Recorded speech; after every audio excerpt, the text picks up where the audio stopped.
Welcome to Tucker Carlson Tonight. Happy Wednesday. It's depressing to say it out loud, but it's true. There's probably never been an institution in this country more thoroughly discredited than the field of, quote, public health is right now.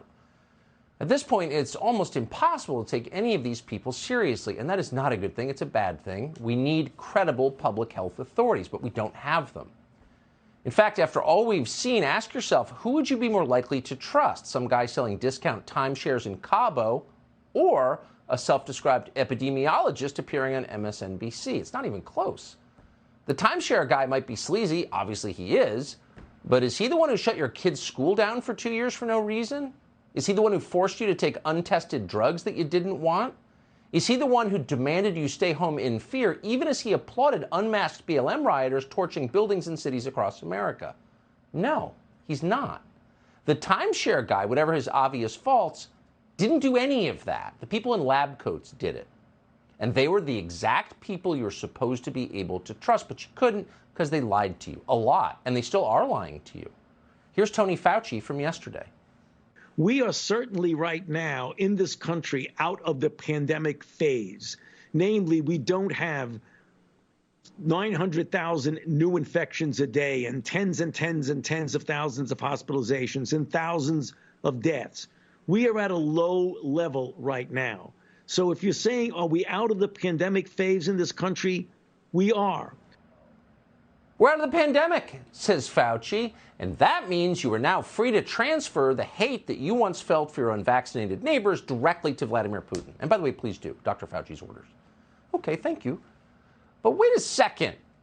Even if you're one of the many people who has recognized for many months that the coronavirus pandemic was indeed over, and who hasn't known that, since when did Tony Fauci come to the same conclusion? Now, the tape you just saw is from yesterday. Okay, but it was just last week, days ago, that this very same Tony Fauci was scolding a federal judge for daring to end the airline mask mandate without his express permission. In other words, just days ago, this pandemic was raging so intensely that you had to cover your insolent little face with a useless paper mask as a signifier of your terror and obedience.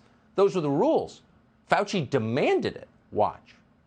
This is a public health issue, and for a court to come in, and if you look at the rationale for that, it really is not particularly firm. And we are concerned about that, about courts getting involved in things that are unequivocally public health decisions. I mean, this is a CDC issue. It should not have been a court issue.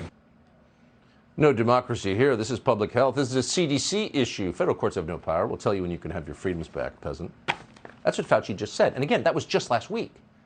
And now suddenly this same guy tells us that the dreaded pandemic that ruled our lives for 2 full years has just gone. It disappeared without even a press release. It is buried in the distant past, stricken from polite conversation like a bad starter marriage. We can all pretend it never happened. That was Tony Fauci's position yesterday in that PBS interview. And then today, we awoke to sunny skies on the East Coast and a brand new version of Tony Fauci.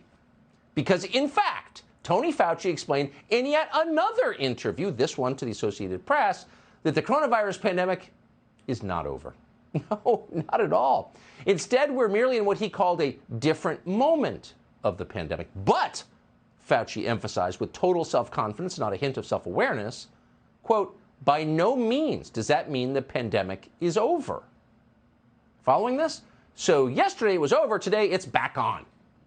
That's America's public health establishment, making it up as they go along and yelling at you ceaselessly as they do.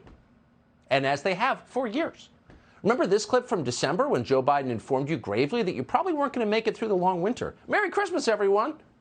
It's here now, and it's spreading, and it's going to increase. For unvaccinated, we are looking at a winter of severe illness and death for unvaccinated. For themselves, their families, and the hospitals they'll soon overwhelm. Severe illness and death for the unvaccinated. Ring around the rosy, all fall down. You're screwed, pal. Whoa, 5 months later, you look around, and honestly, it's hard to find a single pile of corpses in the street. What you see are a lot of perfectly healthy people who did not take the shot. And at the same time, you notice that an awful lot of vaccinated people died of COVID. What does that mean? Well, it's not a scientific study, but we can be pretty certain there was a lot of lying going on, quite a bit of overstatement that actually crossed the line into deception. Tony Fauci admitted as much to the New York Times back in December of 2020, at which point he should have been bounced out of his job and never heard from again. Speaking of timeshares, go to Cabo, don't talk to us. But no, here's what he said. Dr. Fauci acknowledged that he had slowly but deliberately been moving the goalposts, as scientists do. He is doing so, he said, partly based on new science and partly on his gut feeling that the country is finally ready to hear what he thinks. We're finally ready. So based on his gut instinct, that's the science they're lecturing us? His gut instinct? Again, that was in 2020. And we let this guy have full control of our purported democracy up until now, when he's telling us one day there's a pandemic and the next day there isn't and the next day there is. He didn't think you were ready to hear what he really thinks. We're not ready for Tony Fauci. We're not worthy. You drive through Washington, D.C., the affluent areas in Northwest D.C., all these signs, we love you, Dr. Fauci. We worship you. You're our Midget King. Okay. So why is he changing his tune now? Well, midterm elections are approaching, and it turns out mask mandates and lockdowns aren't very popular, so we need to get rid of them, says the Democratic Party. But there's a problem. If we declare that the pandemic is actually over, then we can't really justify keeping Title 42. What's that? Well, Title 42 is the public health regulation that allows border officials to turn away illegal aliens because they are a danger to the public health, because they may have COVID, as many of them do. And COVID officially is the scariest thing there is. So you don't want anything scary associated with all these brand new citizens who are going to vote faithfully for the Democratic Party. That's the idea. So even the guy in charge of our border security has acknowledged that once Title 42 is gone, the border is going to be flooded with lots of new people moving north. Watch. We are mindful that there can be an increase in migratory flows encountered at our southern border should Title 42 come to an end, as the CDC has determined it needs to do by May 23rd. I'll ad-lib here. So we're already at the point where possibly 2 million foreign nationals, none of whom have a right at all to be in this country or use any of our services, probably shouldn't be here at a time when food and energy are getting scarce because supply and demand is real.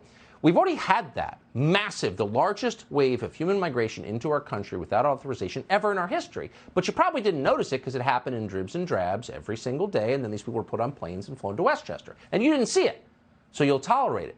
But if they drop Title 42, you're going to get a human wave, and not from Mexico or El Salvador. That's already happened, from the rest of the world.